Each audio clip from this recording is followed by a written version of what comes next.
Alhamdulillah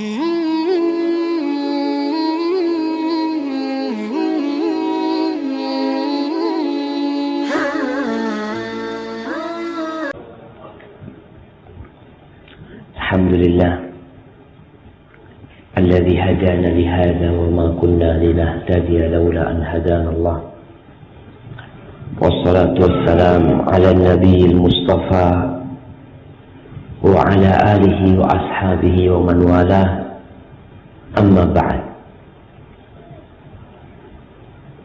Puja dan puji syukur hanya milik Allah. Salawat dan salam semoga tercurahkan untuk baginda Nabi kita Rasulullah Sallallahu Alaihi Wasallam yang telah berjuang menyampaikan agama Allah ini kepada umat manusia, sehingga beliau pun meninggal dunia setelah menunaikan amanah tersebut. Tidak ada satu kebaikan melainkan beliau sudah sampaikan. Tidak ada satu keburukan melainkan beliau sudah jelaskan kepada umatnya. Mereka yang tersesat karena petunjuk itu sudah datang. Dan mereka yang mendapatkan petunjuk karena Allah memberikan taufik kepadanya. Jamaah rahimakumullah. Ada sebuah hadis yang berkaitan dengan hari Jumat. Ana ingin kita benar-benar mengagungkan hari Jumat. Idul Fitri kita melihat bagaimana umat Islam mengagungkan Idul Fitri. Idul Adha pun seperti itu. Dan satu hal yang menakjubkan di Johor, liburnya pasti hari Jumat. Ini salah satu bentuk pengagungan kepada hari Jumat. Dalam sebuah hadis yang diriwayatkan Ibnu Majah dan disahihkan oleh Syekh Albani rahimahullahu taala dari Abu Lubabah ibn Abdul Munzir qala an-nabiy sallallahu alaihi wasallam inna yawmal jumu'ati sayyidul ayyam. Sesungguhnya hari Jumat itu tuannya hari. Ada hari Sabtu, Sabat, yang diagungkan oleh orang-orang Yahudi. Di Malaysia ada orang Yahudi. Ada apa enggak? Masya Allah. Ada hari Ahad yang diagungkan oleh orang-orang Kristiani, orang-orang Nasrani. Ada hari-hari lain. Ada Senin, Selasa, Rabu, Kamis. Di antara 7 hari ini, hari yang paling mulia adalah hari Jumat. Fihi khamsu khilal. Ada 5 keutamaan. Ada 5 keistimewaan hari Jumat ini. Yang pertama, khalaqallahu fihi Adam. Pada hari itu bapak kita diciptakan. Nabi Adam alaihissalam diciptakan hari Jumat. Wa ahbatallahu fiha Adam. Wa ahbatallahu fihi Adam ilal ardh. Diciptakan, diletakkan di surga pada hari Jumat dan diturunkan ke bumi ini hari Jumat. Wa fihi tawaffallahu Adam. Dan Allah mematikan Nabi Adam pada hari Jumat. Tinggal 2 lagi. Apa kata Nabi sallallahu alaihi wasallam? Wa fihi sa'atun la yas'alullaha fiha al-'abdu syai'an illa a'tah.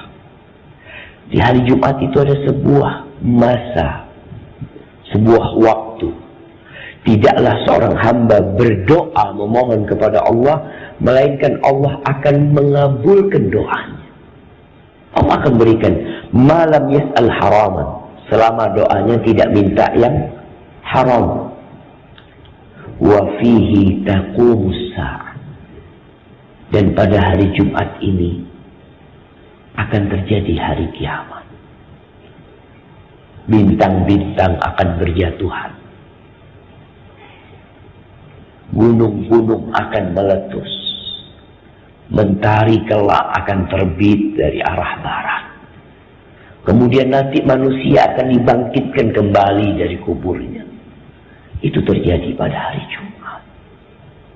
Oleh karena itu kata Nabi SAW, "Ma min malakin muqarrabin, wala sama'in, wala ardin, wala riyahin, wala jibalin, wala bahrin."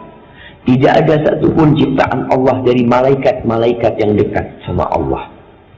Tidak pula langit, tidak pula bumi, tidak pula angin, tidak pula gunung-gunung, tidak pula lautan. Melainkan semuanya itu khawatir, cemas dengan hari Jumat.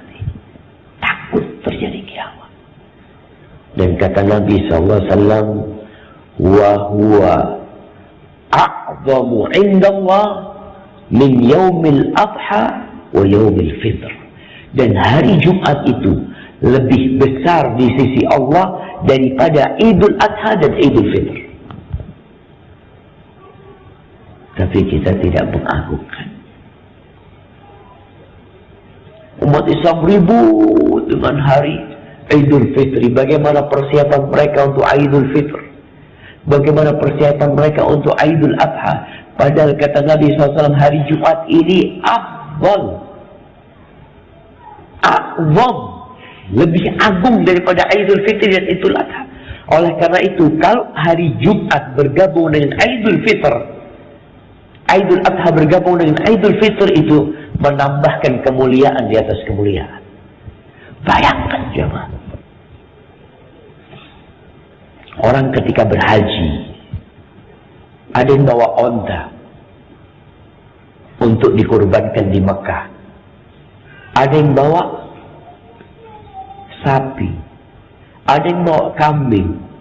Di hari Jumat ini, kita bisa mendapatkan pahala berkorban onta, berkorban sapi, berkorban kambing.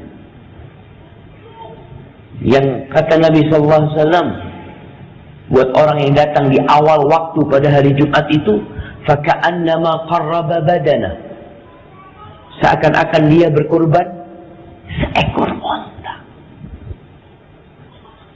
Kapan berangkat di awal waktu? Kalau kata Imam Syafi'i, awal waktu hari Jumat itu setelah subuh, sebelum matahari terbit. Gimana jemaah? Berangkat Jumatan setelah subuh, tapi seperti berkorban satu ekor onta. Berapa harga onta? Di Malaysia ada korban onta? Nggak ada. Harga onta ya kira-kira mungkin kalau di sini 50 juta. 50 juta itu berapa ringgit? 11.000, 15.000 ringgit. Orang bekerja sekarang ke kantornya itu berangkat kadang kala habis subuh, pulang sore. Ini pulangnya nggak sore, habis Jumat pulang. Itu pendapat Imam Syafi'i. Kalau saya awal waktu itu dimulai dengan habis subuh sebelum matahari terbit. Adapun Imam Malik berpendapat awal Jumat ya, setelah matahari tergelincir. Artinya sebelum imam naik ke mimbar. Hendaklah kita berusaha datang sebelum imam naik ke mimbar. Yang datang di waktu kedua seperti berkorban sapi, kemudian seperti berkorban kambing, kemudian seperti berkorban ayam. Kemudian setelah itu seperti berkorban telur. Kalau khatib naik mimbar, malaikat tutup buku. Antum dihitung tidak korban apa-apa. Maka hari Jumat ini lebih agung daripada Idul Fitri dan Idul Adha. Tapi banyak umat Islam Ya mungkin di berbagai negeri mereka tetap harus bekerja.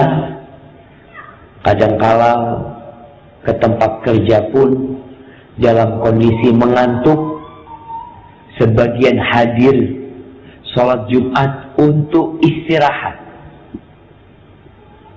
Mudah-mudahan di Johor enggak, karena mereka udah tidur paginya.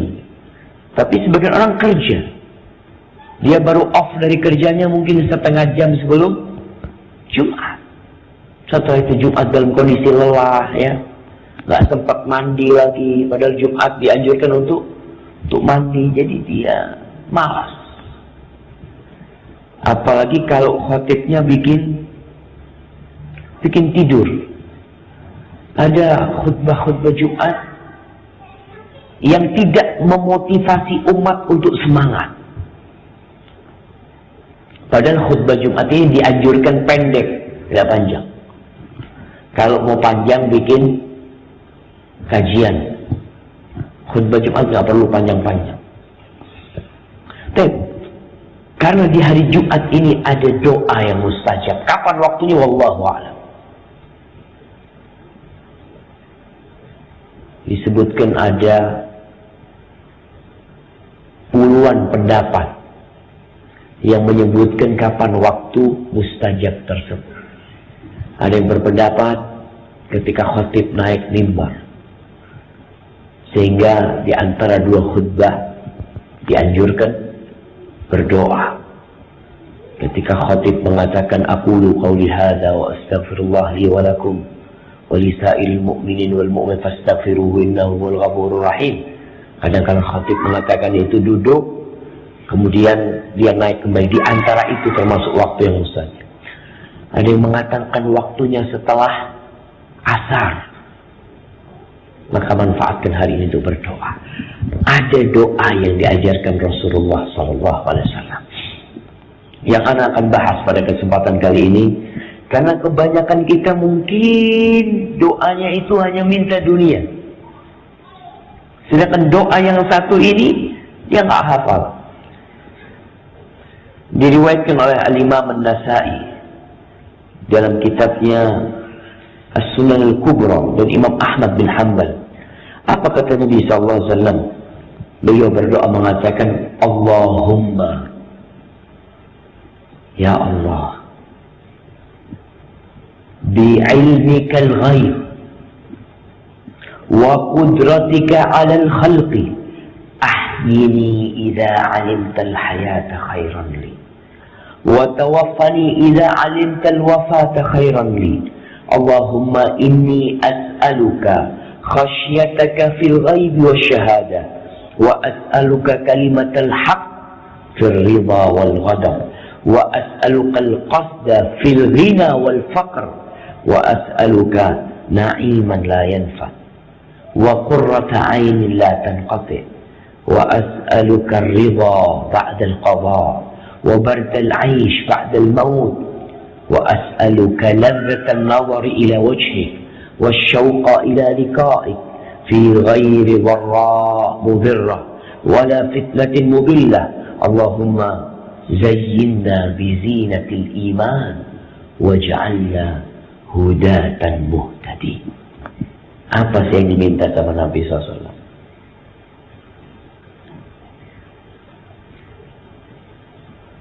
Kita bisa bahasa Arab nggak, jemaah? Umat Islam seharusnya bisa bahasa Arab. Tapi kebanyakan orang-orang sekarang lebih pandai berbahasa Inggris daripada berbahasa Arab. Kenapa? Karena memang kita tidak pernah dijajah Arab. Arab itu tidak menjajah. Tapi karena agama kita Islam, karena Quran kita berbahasa Arab, karena Nabi kita orang Arab. Malaysia dijajah sama siapa? Inggris. Indonesia dijajah sama Belanda, nggak bisa bahasa Belanda. Baik, anak akan syarah permintaan Nabi SAW. Di awal doa, Nabi itu bertawassul, berperantara. Kita itu dianjurkan untuk mencari perantara supaya kita lebih dekat sama Allah Azza wa Jalla. Ada 3 perantara yang disyariatkan.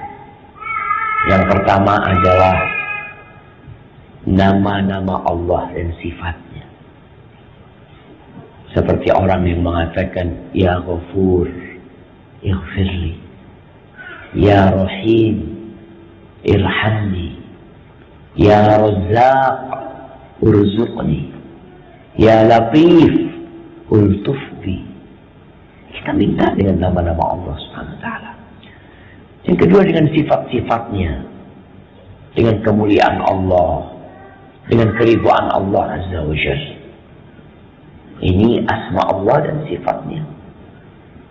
Yang kedua, tawassul dengan amal soleh. Boleh kita beramal soleh kemudian bertawassul dengannya. Kita bersedekah, lalu kita mengatakan, Ya Allah, kalau sedekahku ikhlas untukmu, tolong kau sembuhkan diriku, Ya Allah. Tolong hajatku kau kabulkan, Ya Allah. Yang ketiga, bertawassul dengan doa orang soleh yang masih hidup dan ada dia. Kita mengatakan kepada orang tua kita, Bunda, tolong doakan anak sakit. Mohon doa sama orang tuanya. Mohon doa sama orang-orang soleh.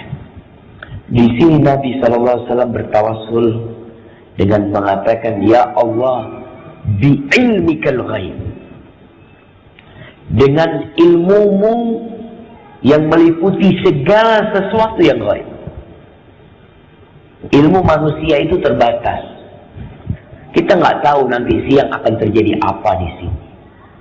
Kita tidak pernah tahu besok akan terjadi apa. Kapan hujan turun, kapan hujan terbakar, kapan hutan terbakar, kapan terjadi tsunami. Kita mengatakan, Ya Allah, dengan ilmu yang gaib. Karena Allah tahu dengan yang gaib, Allah tahu dengan yang baik dan yang buruk. Yang kedua, wa qudratika 'alal khalq. Dan dengan kemampuanmu menciptakan. Tidak ada yang mustahil buat Allah Azza wa Jalla. Allah ciptakan Nabi Adam tanpa ayah dan bapa. Allah ciptakan Hawa tanpa ibu. Allah ciptakan Nabi Isa alaihissalam tanpa bapa. Allah berikan anak kepada Nabi Zakaria padahal beliau sudah tua renta.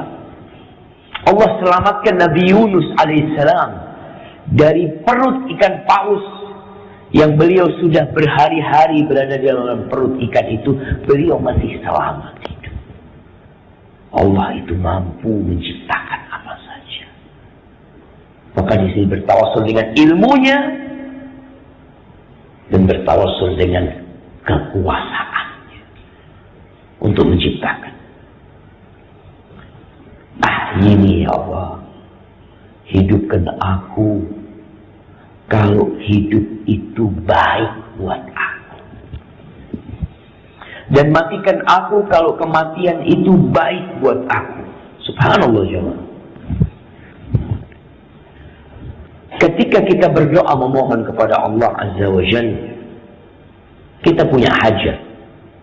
Hajat kita itu ada 2 macam. Ada hajat yang isinya kebaikan. Ya udah, kita minta sama Allah tanpa keraguan, tanpa pilihan. Seperti nanti, Ya Allah minta surga, gak perlu antum berdoa, Ya Allah, aku minta surga kalau surga itu baik buat aku. Nah, ada jemaah. Semua karena surga ini kebaikan. Tapi ada yang kedua, hajat-hajat, keperluan-keperluan yang kita tidak tahu itu baik atau tidak buat aku. Kita nggak tahu. Kalau bicara hidup sama mati, apa Apakah kita tahu kehidupan itu baik buat kita? Nggak ada yang tahu. Bisa jadi mati itu lebih baik buat kita. Oleh karena itu orang itu nggak boleh berdoa minta mati karena penyakit yang turun kepada dia. Nggak boleh.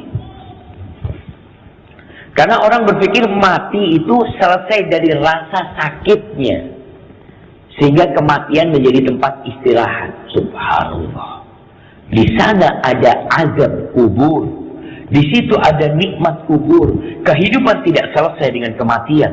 Engkau hanya berpindah dari kehidupan yang selanjutnya. Jadi bukan berarti selesai.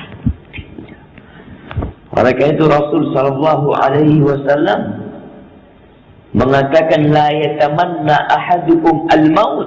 Nggak boleh seorang minta mati. Imma muhsinan fala'allahu yazdad. Bisa jadi dia tuh orang baik. Dengan bertambahnya umurnya, bertambah amal baiknya. Wa imma musian fala'allahu yasta'tib. Bisa jadi dia banyak dosanya. Dengan ditambah umur, mungkin ada waktu untuk bertobat. Maka kalau memang harus minta dengan doa ini, ya Allah, kalau kehidupan itu baik buat aku, hidupkan aku. Kalau kematian itu baik buat aku, matikan aku. Yang tahu siapa? Allah Jalla Jalla. Kita nggak tahu siapa. Mana yang baik buat kita. Jadi ada permintaan-permintaan yang kita memang nggak tahu, serahkan sama Allah. Anak baik apa buruk buat kita, jemaah? Anak itu baik apa buruk? Baik. Bisa baik, bisa buruk. Ada anak yang dibunuh sama Nabi Khadir. Dibunuh tuh anak, karena tuh anak jadi bencana buat orang tuanya. Ada. Makanya kalau minta anak yang baik. Nabi Ibrahim minta anak gimana? Rabbi habli minas solihin. Minta yang soleh. Kalau nggak soleh nggak mau. Nabi Zakaria zurriyatan thayyibah. Minta anak keturunan yang baik, yang bagus. Kalau nggak bagus enggak. Kekayaan dan kemiskinan. Ada orang yang hidupnya miskin dan itu baik buat dia. Ada orang yang hidupnya kaya, itu baik buat dia. Kita nggak tahu. Menikah. Ada perempuan-perempuan yang terkadang sampai tua nggak menikah. Dia berharap menikah. Dan dia minta sama Allah, kalau menikah itu baik buat aku, ya Allah, mudah-mudahan datang jodohnya. Tapi ada perempuan ketika menikah, dia berharap untuk bercerai. Karena ternyata kehidupan dia seperti neraka. Ada yang seperti itu. Maka perkara-perkara yang kita tidak tahu baik dan buruknya, maka mintalah kepada Allah, biar Allah yang menentukan. Tapi kalau perkara itu baik, ya udah, antum minta iman, minta takwa, langsung minta. Allahumma inni as'alukal huda wat tuqa wal afafa wal ghina. Ya Allah, aku minta petunjuk kepadamu, karena petunjuk itu baik. Jadi permintaan itu ada dua. Permintaan yang baik, semuanya tidak ada keburukan di dalamnya sedikit pun, maka kita minta tanpa ada keraguan. Tapi kalau kita tidak tahu, sekolah anaknya, ada sebagian orang tua ingin anaknya diterima di sebuah perguruan tinggi, sebuah kampus. Belum tentu baik itu kampus. Bisa jadi ada tempat lain yang baik. Pekerjaan. Ada orang yang bekerja, melamar kerja. Baik, apakah kerja di tempat itu baik? Dia nggak tahu. Ada sebagian orang yang bekerja di tempat itu kemudian nggak bisa sholat. Dapat pekerjaan, ya Allah, aku pengen kerja di sana, ya Allah, semoga aku bisa diterima. Diterima, tapi ternyata buruk buat dia. Dunia dapat, tapi ada urusan agama yang harus dia korbankan. Lalu Nabi SAW mulai meminta yang lain. Meminta 3 keselamatan. Orang itu selalu berpikir safety. Mobil yang mahal itu karena apa, Jom? Karena nilai safety-nya biasanya lebih bagus. Ada mobil yang nggak bisa nabrak. Mau nabrak dia ngerem sendiri. Ada apa nggak, Jom? Ada. Semakin mahal. Ada mobil yang kalau mau nabrak, ya nabrak, dia nggak ngasih tahu, ya sudahlah, tabrak. Terjadi insiden. Biasanya tidak mahal. Ada mobil yang di dalamnya, ya keamanan di dalamnya begitu bagus. Harganya mahal. Orang berpikir keselamatan. Kemarin Anda lewat sebuah rumah, di dekat rumahnya Uncle Musim, tertulis CCTV on operation, dog inside. Oh, Anda ngomong. Kenapa orang menulis itu, Jom? Ingin selamat. Dia cari keselamatan. Dia bikin pagar yang tinggi di rumahnya. Dia pasang security di sana untuk mengamankan dirinya. Dia mungkin bawa senjata. Dia cari keselamatan. Ya Rasulullah SAW pernah mengatakan, salatun muhlikat. Ada 3 yang menghancurkan manusia. Yang pertama, syuhun muta', kebahilan yang dipatuhi.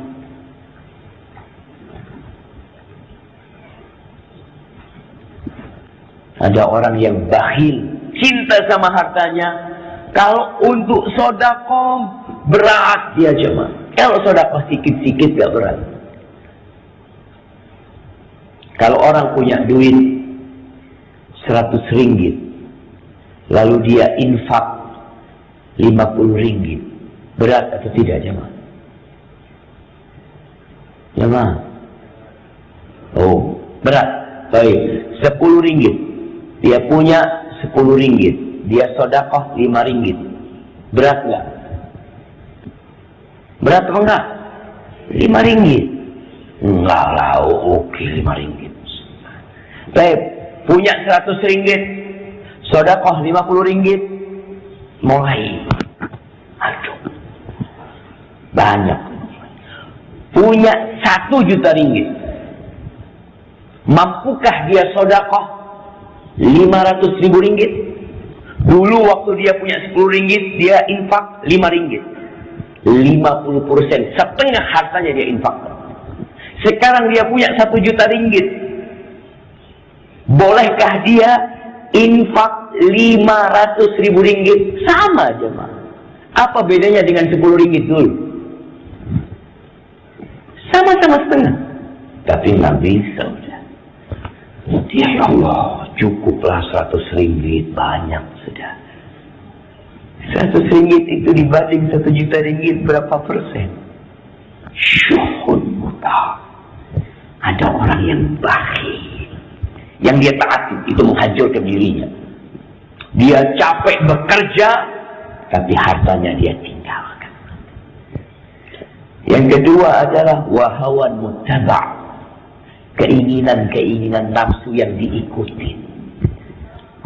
Ingin ini harus beli, ingin itu harus beli.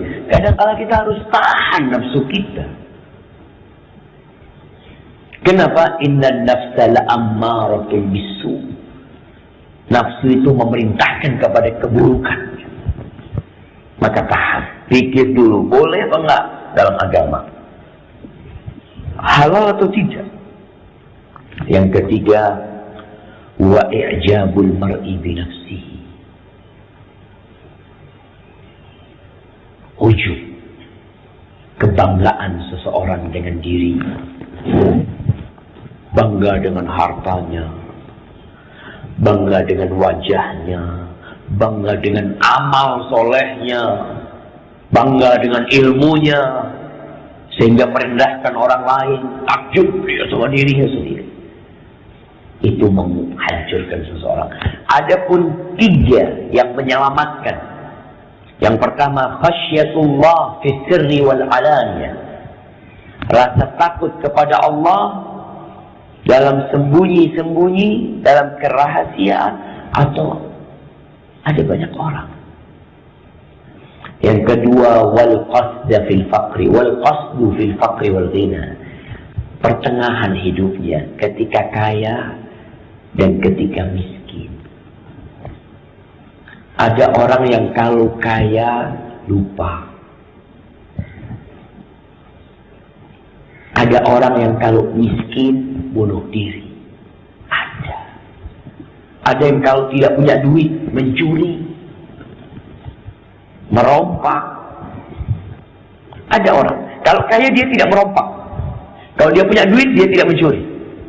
Ada yang boleh. Tapi ketika miskin dia jadi mencuri. Ada nih suami-suami yang kalau banyak duit, Masya Allah, di rumah tersenyum sama istrinya, Masya Allah. Tapi kalau lagi tak ada uang, semua dimarahin. Istri dia marahin, anak-anak dia marahin. Ada manusia yang seperti itu. Dan Nabi menyebutkan alaihi salatu wasallam, termasuk yang menyelamatkan orang itu berada di tengah, pertengahan, tidak berlebih-lebihan. Ketika dia kaya, dia tetap ingat Allah Azza wa Jalla. Ketika dia miskin, dia tetap ingat Allah Azza wa Jalla. Jadi kaya dan miskin itu, Allahu a'lam, kita nggak tahu mana yang baik buat kita. Tapi kita minta supaya kaya pun kita baik, miskin pun kita baik. Yang ketiga, wa kalimatul haq fil ridha wal ghadab. Termasuk yang menyelamatkan adalah kalimatul haq. Ucapan yang benar dalam kondisi kita sedang berbahagia atau dalam kondisi kita sedang emosi, sedang marah. Ada orang yang kalau sedang bahagia ngomongnya kotor. Ada yang kalau lagi emosi keluar kebun binatang. Puan-puan pernah dengar kebun binatang di rumahnya? Tak pernah. Ada suami-suami yang kalau lagi marah, itu kebun binatang masuk rumah. Ada gajah, ada apa? Kok bisa sampai rumah? Karena dia tidak bisa menahan emosi. Kita minta sama Allah Azza wa Jalla. Jangan meremehkan ucapan. Jangan meremehkan lisan. Ada orang yang masuk ke dalam api neraka gara-gara lisannya. Bahkan yang banyak memasukkan ke neraka adalah lisan. Ada manusia-manusia yang ketika gembira, omongannya yang dia keluarkan tidak diridhai Allah Azza wa Jalla. Maka Nabi SAW minta kepada Allah Azza wa Jalla, wa as'aluka khasyataka fil ghaibi wasyahadah. Ya Allah, aku minta kepadamu rasa takut dalam kondisi ghaib, sendirian, gak ada yang melihat, dan dalam kondisi banyak orang yang melihat. Dan ini perlu diminta, jemaah. Karena Allah mengatakan yang masuk surga itu siapa? Yang punya rasa takut kepada Allah. Allah mengatakan, wa amma man khafa maqama rabbih wa nahan nafsa 'anil hawa fa innal jannata hiyal ma'wa. Adapun orang yang takut kepada Allah Azza wa Jalla, dia takut dia akan diberdirikan kelak pada hari kiamat. Dia akan disidang dalam mahkamah keadilan nanti. Dan dia menahan nafsunya, maka surga tempat dia. Dan di surah Al-Mulk Allah mengatakan, innal ladzina yakhshawna rabbahum bil ghaib lahum maghfirah wa ajrun kabir. Sesungguhnya orang-orang yang takut kepada Allah dalam kondisi ghaib. Kalau takut kepada Allah karena dilihat orang, kita bisa jaga diri. Suami takut sama istrinya untuk melakukan kemaksiatan karena istrinya ada. Istri kadang-kala seperti itu. Tapi ketika suaminya mungkin pergi keluar kota, ada perempuan-perempuan yang mengundang laki-laki untuk masuk ke rumahnya. Ada laki-laki yang ketika dia keluar, dia berbuat maksiat, tatkala tidak ada yang melihatnya. Maka yang dapat ampunan dari Allah, yang dapat pahala itu, yang takut kepada Allah dalam semua kondisi. Kita mungkin rasa takut kita lemah, maka kita minta sama Allah Azza wa Jalla. Para ulama berbincang, apa sih yang membuat kita jadi punya rasa takut kepada Allah? Yang pertama adalah keyakinan yang kuat dengan janji Allah dan ancaman. Banyak orang yang tak berani melampaui apa lampu merah itu, traffic. Hah? Traffic light. Iya. Kenapa dia nggak berani? Ada polisi. Polisi nggak berani lah. Kalau nggak ada polisi dia langgar. Nah, jadi takutnya itu karena maka kita harus menghadirkan Allah. Kita yakin bahwa ancaman Allah itu benar buat orang-orang yang melakukan kemaksiatan. Sehingga kita takut. Tapi kalau kita nggak yakin, ya santai kita.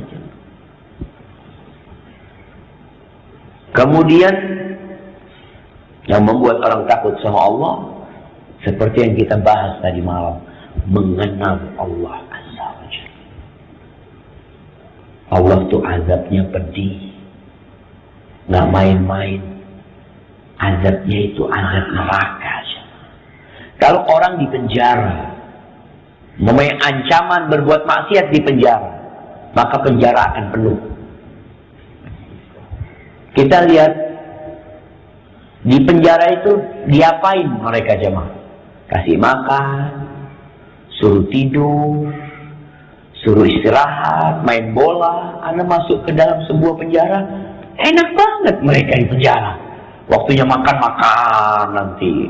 Setelah itu ya waktu main futsal. Subhanallah. Makanya sebagian itu banyak orang itu masuk penjara, keluar, masuk lagi. Karena dia ingat, enak di penjara dulu, kata dia. Nanti berapa bulan masuk penjara lagi. Sampai ketemu polisi, kau balik lagi, ketawa-ketawa senyum. Iya Pak Polisi, balik lagi saya. Karena di sana azabnya tidak pedih. Coba kalau masuk penjara dipotong-potong kakinya. Keluar tinggal 2 jarinya. Maka mereka tidak akan mengulangi dosa itu. Itu yang perlu kita hadirkan. Allah itu sering mengatakan azab syadid, azab alim, azab muhin. Nah, Allah Maha Pengasih dan Maha Penyayang. Tapi azab Allah sangatlah menakutkan. Itu yang perlu kita hadirkan untuk membuat kita takut kepada Allah Azza wa Jalla. Kemudian meminta tadi kalimat al-haq fir ridha wal ghadab. Kalimat-kalimat yang benar dalam kondisi kita sedang suka dan kondisi kita sedang marah, ya, sedang emosional. Kita tetap berucap yang baik karena lisan ini sumber masalah. Kemudian minta tadi al-qasda fil ghina wal faqr. Yang dalam kondisi pertengahan, dalam waktu kaya dia tetap bersedekah, waktu miskin tetap bersedekah. Ada orang yang sedekah kalau kaya, kalau miskin nggak sedekah. Nah, ya Ustaz, anak nggak mampu. Antum baca firman Allah, penghuni surga itu apa kata Allah? Alladzina yunfiquna fis sarra wad dharra wal kadhimin al-ghaidh. Mereka orang-orang yang senantiasa berinfak dalam kondisi ada harta, sedang nyaman, atau dalam kondisi susah. Dia tetap sedekah. Karena sejatinya sedekah dan infak ini tidak mengurangi harta. Apakah kalau kita punya duit 1 juta ringgit, lalu kita sedekah 500.000 ringgit, uang kita berkurang, jemaah? Iya, Ustaz. Tinggal separuh, Masya Allah. Kita tuh sedang menabung. Yang 500 itu ditabung. Ditabung di mana? Di bank. Bukan. Kalau di bank ada tambahan riba. Ditabung di pemilik langit dan bumi. Kita titip ya Allah. Aku titip ya Allah nih 500 ribu. Masya Allah. 500 ribu ringgit itu banyak ya mah. Tapi kalau 500 ribu rupiah itu berapa ringgit? Berapa ringgit 500 ribu? 150 ringgit. Lihat tadi, orang senantiasa berinfak dalam kondisi kaya dan miskin. Kemudian Nabi SAW belum selesai doanya. Hari ini baca doa ini kita di waktu-waktu mustajab. Wa as'aluka na'iman la yanfad. Ya Allah, aku minta kenikmatan yang tidak habis, yang tidak selesai. Kalau kita minta sehat di dunia, kesehatan itu akan berakhir. Ini yang laki minta muda, ada orang muda terus. Antum punya rumah, rumah akan ditinggal. Punya istri, istri akan ditinggal. Terus kenikmatan apa yang tidak berakhir? Yang di sisi Allah Azza wa Jalla. Na'iman la yanfad. Kenikmatan yang tidak ada akhirnya ya Allah. Allah Azza wa Jalla mengatakan ma'indakum yanfad wa ma'indallah baq. Yang ada pada diri kalian itu akan berakhir. Yang di sisi Allah akan kekal dan abadi. Kalau kita dapat rezeki 1.000 ringgit, bahagia nggak orang itu jemaah? Bahagia. Tapi hari itu kita punya rezeki bisa istighfar 100 kali. Rezeki 1.000 ringgit, istighfar 100 kali. Mana yang lebih antum cintai? Ya 1.000 ringgit Ustaz, sama istighfar tadi ya. Dia mau deh. Dia istighfar doang nggak mau. Maunya istighfar sama 1.000 ringgit tetap. Dia ingin seperti itu. Ketahuilah bahwasanya yang ada pada diri kita itu akan habis. Yang di sisi Allah yang tidak pernah habis. Apapun kalau kita bicara makan di dunia, nikmat di dunia jamaah. Makan durian. Kita kemarin makan durian. Baik. Siapa yang suka durian jamaah? Angkat tangan. Semua suka durian. Kalau anak kasih durian 1 truk, suruh habisin. Mau? Nggak mau. Ya ngomong nggak bisa Ustaz. 1 truk nggak bisa. 1/2 truk nggak bisa. Berapa? Mungkin 2 biji. Ya kita kenikmatan dunia ini tidak banyak jemaah. Nggak banyak. Baik. Ibu-ibu yang suka emas, suka gelang emas, mau dikasih gelang emas 3 kilo, tapi pakai semuanya. Kasih gelang suruh pakai saya. Ada enggak lah. Perempuan pakai emas berapa banyak? 1, 2, 3. Tapi dikasih 3 kilo, dibuat apa kalau dikasih 3 kilo? Disimpan. Disimpan terus mati ditinggal. Maka kenikmatan dunia semua akan berakhir. Maka jangan kita minta na'iman la yanfad. Kenikmatan yang tidak berakhir. Kalau bicara buah-buah di surga, fiha ma tashtahihi al-anfus wa taladdu al-a'yun wa antum fiha khalidun. Ibnu Katsir menyebutkan dalam tafsirnya tentang sebuah asar nanti di surga.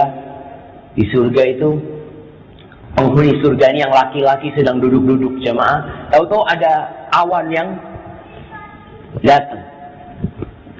Awan itu bertanya, kalian ingin hujan apa? Oh, hujan ini macam-macam. Sampai mereka minta hujan bidadari. Itu turun bidadari semua. Allahu Akbar. Nggak ada habisnya. Maka tolong doanya jangan cuma minta kenikmatan dunia. Minta kenikmatan yang tidak ada ujungnya. Tidak ada selesainya. Kemudian wa as'aluka qurrata 'ainin la tanqati. Dan aku minta kepadamu kebahagiaan, kesejukan pandangan yang tidak putus di dunia dan di akhirat. Anak itu termasuk qurratu 'ain. Kita punya anak, ya Allah bahagia. Tapi suatu hari kau dengar anaknya tabrakan, kecelakaan, insiden, sedih. Maka minta sama Allah, qurratu 'ainin la tanqati. Tapi Rasul sallallahu alaihi wasallam di dunia ini apa penyejuk pandangan beliau? Beliau mengatakan alaihi salatu wassalam, wa ju'ilat qurratu 'aini fi shalah. Dan dijadikan penyejuk pandanganku, kebahagiaanku itu di sholat jamaah. Ada sebagian orang yang kalau sholat, kalau dengar azan, astagfirullah, azan lagi, astagfirullah. Jawab azannya, bukan astagfirullah, karena dia merasa berat, beban. Di negeri kita, biasanya di masjid itu ada kotak amal. Ada kotak yang dikelilingkan. Di sini ada kotak infak. Kotak infak. Ada orang yang kalau melihat kotak infak, astagfirullah, datang lagi dia. Dia itu tidak merasakan kegembiraannya. Padahal ini kegembiraan yang tidak ada putusnya sebenarnya. Kalau bicara kegembiraan yang lainnya kadang-kala putuslah. Ada orang lagi nimang anaknya, lagi gembira sama anaknya, Masya Allah. Tahu-tahu anaknya meninggal dunia. Hilang sudah. Maka minta kepada Allah, ini termasuk kenikmatan yang tidak putus. Dan kalau bicara kenikmatan dan kegembiraan, ada di dunia, ada di alam barzakh, dan ada di akhirat. Kita minta semuanya kenikmatan itu jamaah. Karena kita hidup di dunia, tidak bisa dipungkiri. Doa kita, Rabbana atina fid dunya hasanah. Kita minta nggak apa-apa, tapi minta yang baik, yang tidak ada putusnya, tapi nggak lupa dengan alam barzakh dan tidak lupa dengan alam akhirat kita. Kemudian Nabi mengatakan, wa as'aluka ridha ba'dal qada. Ya Allah, aku minta kepadamu keridhaan setelah takdir dan ketentuan. Kita ini nggak pernah tahu dengan takdir kita. Tapi ketika takdir itu tiba, apa yang bisa kita lakukan? Inna lillahi wa inna ilaihi raji'un. Semua tidak ingin terkena musibah. Tapi musibah itu datang menimpa sebagai ujian buat hamba. Tapi Nabi SAW mengatakan, ajaban li amril mu'min, inna amrahu kullahu lahu khair. Sungguh menakjubkan urusan orang yang beriman. Urusan orang beriman semuanya baik. In asabathu sarra syakar, fakan khairun lahu. Orang beriman kalau dapat nikmat dia bersyukur, maka itu baik buat dia. Wa in asabathu dharra sabar, fakana khairan lahu. Orang beriman kalau lagi dapat penyakit, dia sakit, kena musibah, petaka, dia sabar. Dan itu baik buat dia. Walaysa dzalika illa lil mu'min. Dan sikap seperti ini tidak dimiliki kecuali buat orang yang beriman. Makanya ketika takdir Allah, puan-puan kalau dengar suaminya nikah lagi, kawin lagi, kira-kira apa yang akan terjadi? Hah? Perang, Masya Allah. Betul teman. Kejadian di Indonesia, ada seorang perempuan mendengar suaminya kawin lagi. Suaminya lagi tidur, disiram bensin, dibakar.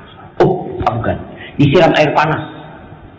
Disiram air, suaminya lagi tidur, istrinya masak air di belakang.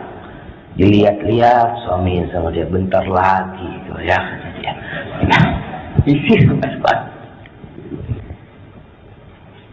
Kenapa? Karena dia tidak ridho, tidak terima. Dan itu musibah buat engkau, nggak apa-apa. Tapi apa yang harus dilakukan? Minta sama Allah. Wa as'aluka ridha ba'dal qada. Aku minta keridhaan setelah ketentuanmu terjadi. Apa yang bisa dilakukan hamba? Apa yang bisa dilakukan hamba? Suaminya mati. Ada perempuan yang tidak terima. Ketika suaminya meninggal dia, ya Allah, kenapa suami aku yang mati dahulu? Kok enggak suaminya fulan yang jahat itu? Tidak ada urusan mati ini. Allah tentukan mati suami. Ada perempuan yang anaknya meninggal dunia. Lalu dia mulai mengatakan, andai kata. Andai kata Anda bawa ke dokter ya, mungkin tidak mati. Andai kata Anda ke hospital sana, mungkin tidak mati. Tidak ada. Makanya kata Rasul sallallahu alaihi wasallam, ihris ala ma yanfa'uka wasta'in billah wa la ta'jas. Fa in asabaka shay' fala taqul law anni fa'altu kadza kana kadza wa kadza, walakin qul qadarullah wa ma syaa fa'al. Kata Allah, berusahalah engkau untuk meraih semua yang bermanfaat buat engkau. Semangat. Jangan jadi orang yang lemah. Kalau engkau tertimpa musibah, jangan pernah mengatakan, andai kata aku melakukan ini, maka hasilnya akan seperti ini. Tidak. Katakan, qadarullah wa ma syaa fa'al. Itu sudah takdir Allah. Dan Allah berbuat apa yang dikehendaki Allah. Maka kita minta, wallahi jemaah, satubdi lakal ayyam ma kunta jahilan wa ya'tika bil akhbar ma lam tuzawwadi. Nabi sering menyampaikan ini. Ini bait syair. Hari-hari itu akan menyingkap untukmu perkara-perkara yang engkau tidak tahu sebelumnya. Dan engkau akan mendapatkan berita-berita yang engkau gak siap menerimanya. Kadang-kadang Masya Allah ada anak yang berangkat ke rumah orang tuanya. Sore hari itu dia tersenyum, abahnya sehat Masya Allah. Tahu-tahu malam hari dia ditelepon, ayahmu meninggal dunia. Dia gak kebayang sama. Tadi baru duduk sama anak, tadi baru makan sama anak. Akan datang hari-hari itu. Maka kita minta kepada Allah keridhaan setelah keputusan Allah itu datang. Kemudian wa as'aluka bardal aish ba'dal maut. Dan aku minta kepadamu istirahat, kehidupan yang dingin, yang sejuk setelah kematian. Dengan ruh itu dibawa ke surga Allah Azza wa Jalla. Ada orang mati yang kuburannya menjadi lubang-lubang neraka. Ada yang kuburannya menjadi taman-taman surga. Maka kita minta kepada Allah Azza wa Jalla bardal aish ba'dal maut. Kehidupan yang sejuk setelah kematian. Arwah syuhada, orang yang mati syahid, ruhnya itu di mana? Fi jawfi tayrin khudrin, berada di dalam rongga burung yang berwarna hijau. Tasrahu fil jannah haitsu tasha. Dia terbang di surga semau dia jemaah. Allahumma inna nas'aluka al-jannah. Kita minta surga sama Allah Azza wa Jalla. Selesai doanya belum? Beliau mengatakan wa as'aluka ladzatan nadhari ila wajhik wasyauqa ila liqa'i. Ya Allah, aku memohon kelezatan memandang wajahmu ya Allah. Dan kerinduan untuk berjumpa dengan Allah. Tidak ada kenikmatan yang lebih agung kelak pada hari kiamat. Kelak di surga Allah lebih daripada kenikmatan memandang wajah Allah Azza wa Jalla. Lilladzina ahsanul husna wa ziyadah. Orang yang berbuat baik bagi mereka kebaikan surga Allah Azza wa Jalla. Wa ziyadah, dan ada tambahan. Apa tambahan itu? Memandang wajah Allah Azza wa Jalla. Kita kalau memandang orang yang berbuat baik sama kita, antum kebayang memandang wajah Rasul SAW. Betapa rindunya kita berjumpa sama Nabi SAW. bagaimana memandang wajahnya Rabbul Rasul, penciptanya Rasulullah SAW. Antum pernah nggak minta ini dalam doa? Kita kadang-kadang enggak. Yang penting masuk surga, ini Nabi baca doa ini. Tapi kita minta fi ghairi dharra mudirrah wala fitnatin mudillah. Ya Allah, kami minta semua itu. Minta perjumpaan dengan Allah, melihat wajah Allah, tapi kami minta dalam kondisi yang tidak membahayakan kami. Karena ada orang yang difitnah,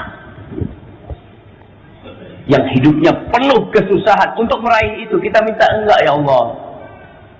Pernah antum lihat orang beli barang mau yang bagus tapi murah? Ana mau yang bagus tapi yang murah, jangan mahal tapi bagus. Mengapa meminta sama Allah? Kita minta supaya kita memandang wajah Allah, tapi tidak sampai kita terfitnah dalam agama kita. Mampukah kita jemaah seperti Masyitah binti Fir'aun, tukang sisirnya putrinya Fir'aun? Mampu kita? Bisa jadi kita ketika difitnah seperti itu murtad kita jemaah. Nggak semuanya mampu. Mampukah kita mempertahankan keimanan kita kalau kita disiksa seperti Bilal bin Rabah? Sebagian langsung murtad jemaah. Sebagian orang sholat aja nggak mau. Kondisinya sedang nikmat, dia punya rezeki sholat. Gimana kalau dia dipaksa untuk meninggalkan sholat? Dia mengatakan nggak usah dipaksa, Anda memang nggak sholat. Gimana kalau? Maka kita minta, ya Allah, jangan sampai kami mendapatkan itu, tapi kami harus dalam fitnah yang bisa menyesatkan hamba, yang kita tidak pernah tahu ketika fitnah itu datang, kekacauan itu datang, apakah kita masih dalam kondisi beriman? Lalu Nabi mengatakan, Allahumma zayyinna bizinatil iman. Ya Allah, hiasi kami dengan perhiasan keimanan. Kalau perhiasan zahir kita pakai baju. Ada yang pakai jam. Ada yang jamnya mahal. Ada yang pakai jam satu. Berapa harga jam paling mahal di Malaysia? Berapa? 1 juta. Ada dia pakai di tangannya 1 juta. Dia ingin menghiasi zahir. Rasulullah SAW mengatakan, hiasi kami dengan keimanan. Kita lebih peduli dengan perhiasan zahir kita. Kita sering datang memandang cermin, melihat mana memandang cermin, lihat kopiah ana, lihat baju, lihat jenggot. Ini perhiasan zahir. Karena apa? Perhiasan ini bisa membuat orang jadi suka sama kita. Tapi apa gunanya orang suka kepadamu kalau Allah murka kepadamu? Ada gunanya. Maka tolong minta sama Allah, Allahumma zayyinna bizinatil iman. Allah mengatakan walibasut taqwa dzalika khair. Kalau orang pakai baju, ada baju ketakwaan. Itu yang lebih baik. Yang terakhir beliau mengatakan waj'alna hudatan muhtadin. Jadikan kami orang-orang yang memberikan petunjuk dan diberi petunjuk. Kemarin kita bahas, ada orang soleh tapi tidak muslih. Ada orang baik tapi tidak memperbaiki orang lain. Dia baik di dirinya sendiri. Kita minta sama Allah supaya kita jadi orang baik yang memperbaiki orang lain. Sehingga lingkungan bisa jadi baik, keluarga jadi baik, masyarakat jadi baik. Minta sama Allah agar Allah menjadikan kita pendakwah. Walaupun di lingkup yang kecil. Dan kita mendapatkan petunjuk darinya. Hadza wallahu a'lam bissawab. Itu yang bisa kita kaji pada kesempatan kali ini. Anda rasa kita nggak ada tanya jawab jemaah karena sudah lapar semuanya. Nanti malam tanya jawab. Hadza wa sallallahu ala nabiyyina Muhammad wa ala alihi wasallam. Apabila yang anak sampaikan benar itu dari Allah Azza wa Jalla, kalau ada yang salah dan kurang berkenan itu dari diri anak pribadi, Allah dan Rasulnya terbebaskan dari kesalahan itu. Subhanakallahumma wa bihamdika asyhadu an la ilaha illa anta astaghfiruka wa atubu ilaik. Assalamualaikum warahmatullahi wabarakatuh.